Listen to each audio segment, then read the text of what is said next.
दोस्तों, modern science के लिए आज भी ह्यूमन एक्सपीरियंस एक मिस्ट्री है और इसका सबसे बड़ा कारण है मॉडर्न साइंस की फाउंडेशन, जो कि टाइम एंड स्पेस बेस्ड है। प्रॉब्लम यहाँ है कि हमारे 5 senses see, hear, touch, taste and smell trustworthy नहीं है। एक तो ये सेंसेस सिर्फ फिजिकल ऑब्जेक्ट्स को ही सेंस करते हैं और दूसरा, इन सेंसेस की एक लिमिटेड रेंज है जिसमें ये ऑपरेट करते हैं। उदाहरण के लिए हमारी आंखों की देखने की एक रेंज है जिसमें हम ऑब्जेक्ट्स को देख सकते हैं, उससे ज्यादा दूर या उससे कम पास के ऑब्जेक्ट्स हमें दिखते नहीं। नेचर ने हर लिविंग बीइंग को डिफरेंट सेंसेस दिए हैं जो डिफरेंट रेंज पे ऑपरेट करते हैं, जिससे वो नेचर को वैसे ही परसीव करते हैं जो सर्वाइवल के लिए इम्पोर्टेंट है, जो कि रियलिटी नहीं है। एक तरह से कहें तो रिफ्लेक्शन है रियलिटी का, जो सब डिफरेंट परसीव करते हैं। दूसरे शब्दों में कहें तो रियलिटी और रियलिटी का परसेप्शन दोनों बहुत डिफरेंट है। रियलिटी हमेशा एग्जिस्ट करती है, जबकि साइंस सिर्फ डिस्कवर करता है उस रियलिटी को। डिस्कवरी को हम दूसरी चीजों से रिलेट कर एक मीनिंग देते हैं जो हमको समझ में आती है। याद रहे, हम मीनिंग तभी दे सकते हैं किसी चीज को जब वो स्पेस एंड टाइम में मेजरेबल है।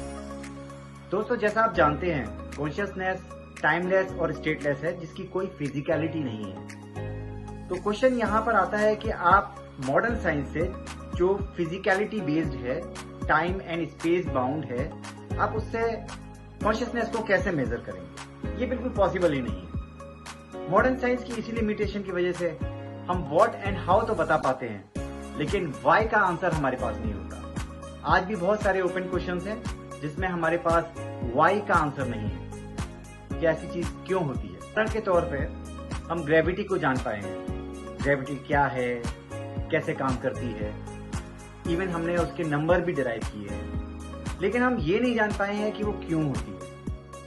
जैसे हम जान पाए हैं universe, parallel universe, dark matter, dark energy, ये सब होती हैं, लेकिन ये क्यों होती हैं ये शायद हम नहीं जानते और शायद हम जान भी नहीं पाएंगे। और यहाँ तक कि हम ह्यूमन लाइफ भी बहुत लिमिटेड जान पाए हैं। हम ये तो जान पाए हैं कि वो एग्जिस्ट करती है, वो कैसे एग्जिस्ट करती है, लेकिन हम ये नहीं जान पाए कि वो क्यों एग्जिस्ट करती है, उसका ट्रू इंटेलिजेंस एंड पोटेंशियल कितना है, वो आज भी मिस्ट्री है। दोस्तों, साइंस गलत या सही के बीच में अंतर नहीं करती, उसमें मोरालिटी, पर्पस या ड्यूटी की कोई जगह नहीं, जो कि ह्यूमन सिविलाइजेशन की फाउंडेशन है। साइंस से आज तक हम जो भी डिस्कवर कर पाए हैं, उससे हम ये भी जान पाए हैं हम कितना नहीं जानते। मिसाल के तौर पे अगर हम पीछे 500 साल पुरानी डिस्कवरीज उठा के देखें तो हम ये जानेंगे कि हर 200-300 साल बाद हमने अपनी पुरानी डिस्कवरीज को गलत ठहराया। इसका ये भी मतलब हुआ जो हम आज जानते हैं, शर्तिया 500 साल बाद हम ये पाएंगे कि वो गलत था या डिफरेंट था।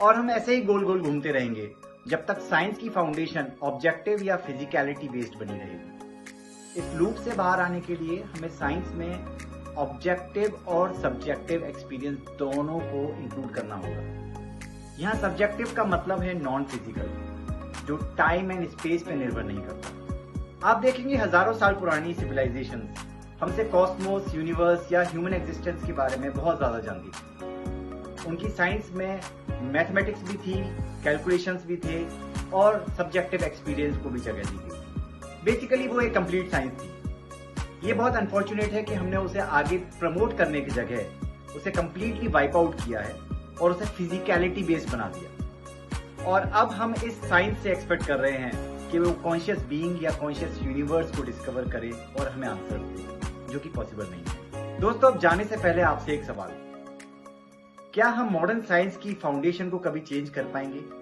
या हम इतना आगे बढ़ गए हैं कि उसको चेंज करना हमारे इंटरेस्ट के अगेंस्ट में है? आप अगर इसका आंसर देंगे तो मुझे बहुत अच्छा लगेगा। धन्यवाद, थैंक यू।